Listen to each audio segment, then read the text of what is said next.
Oi pessoal, tudo bom? Eu sou a Renata, eu sou nutricionista e hoje eu queria falar com vocês de um tema muito interessante que tem aparecido bastante nos últimos atendimentos que eu tenho feito, que é vegetarianismo, veganismo e low carb. É possível? Se você tem alguma dúvida a respeito disso, se você já é vegetariano, vegano, fica com a gente.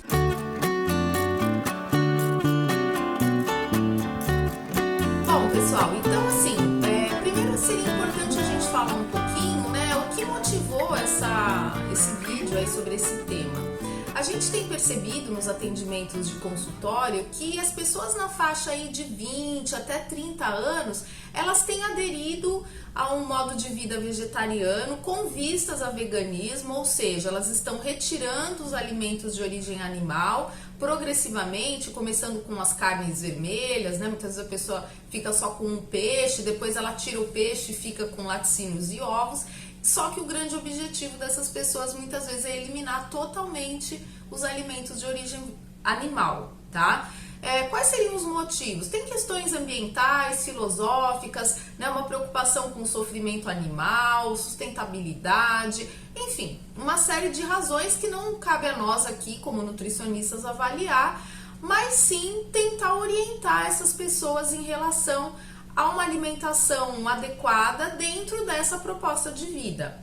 Então essas pessoas, muitas vezes elas aderem a esse estilo de vida sem nenhum tipo de orientação nutricional ou médica, elas não fazem exames e ao longo do tempo elas vão ficando mais suscetíveis a deficiências nutricionais que são comuns desse perfil. Quais seriam essas deficiências? Basicamente deficiência de ferro, anemia, deficiência de vitamina B12, deficiência de minerais como o cálcio, o zinco e um aporte inadequado, por exemplo, de proteínas, tá? Então, o que a gente tem observado no consultório, né? Até na última semana eu atendi alguns casos e as pacientes relatavam um aumento de peso após a adesão a esse estilo de vida. Por quê? Porque muitas vezes elas aumentam o consumo, obviamente, de fontes de carboidrato, tá? Então, assim, escolhas inadequadas que as pessoas fazem sem orientação, muitas vezes elas tiram os alimentos de origem animal e não tem, né, um aporte suficiente dos outros grupos, como gorduras saudáveis e mesmo proteínas. Então, assim, primeira coisa, eu acho que vale a pena a gente dar uma pincelada, né, entre vegetarianos e veganos, tá? Os vegetarianos, eles podem ser ovo lácteo, então eles consomem laticínios e ovos. Isso para dieta low carb, né, para pessoa perder peso, é muito legal, né, porque é uma possibilidade dela manter o aporte correto de proteína sem nenhuma dificuldade. Então, geralmente, para quem é ovo lácteo vegetariano, o único problema realmente seria o excesso de queijos, porque o queijo, ele é insulinogênico, ou seja, ele ajuda a aumentar a produção de insulina e a gente sabe, né, quem acompanha o meu trabalho sabe que a insulina alta, ela dificulta a captação de gordura nos estoques. Então, o lacto vegetariano que come muito queijo, muitas vezes ele tem dificuldade de perder peso. Já o ovo é muito legal, não existe grandes restrições, tá? E ele garante um aporte conveniente aí de vitaminas, minerais, proteínas. Ele só não tem um aporte tão legal de ferro, tá? Já os veganos, eles precisam ter um cuidado muito maior a respeito das suas escolhas. Então, primeira coisa é fazer exames mesmo, né? Então, você precisa pedir esses exames que eu comentei, de repente passar num clínico geral ou endocrinologista, que às vezes ele tem mais facilidade de pedir exames do que o clínico, que às vezes o clínico ele é vinculado a um plano de saúde, então ele tem uma contagem de exames, né? Isso acho que é um tema legal pra gente falar num próximo vídeo, né? Assim, não dá pra você sair pedindo exames indiscriminadamente. Então, de repente, um endocrinologista, alguma coisa, ou ginecologista seriam bons profissionais para pedir esses exames, tá? E aí ele teria algumas opções. Então, primeiro, ele precisa fazer um aporte adequado de proteínas. Na abordagem low carb, a gente sugere em torno de 20% do aporte calórico proveniente de proteínas.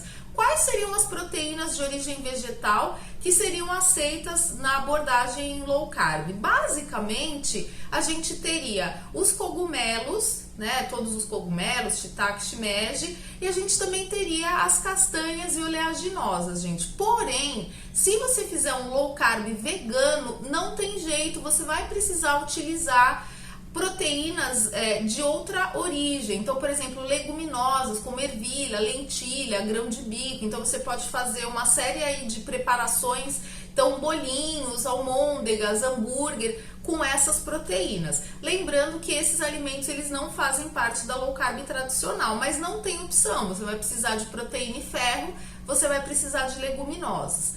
Outra coisa que eu recomendo também são proteínas vegetais em pó, né? Então, de repente, você pode utilizar uma proteína vegana à base de ervilha e arroz, né? Então, é uma opção para completar lanches. Por quê? Muitas vezes você não consegue um aporte proteico suficiente apenas com esse tipo de atividade, tá?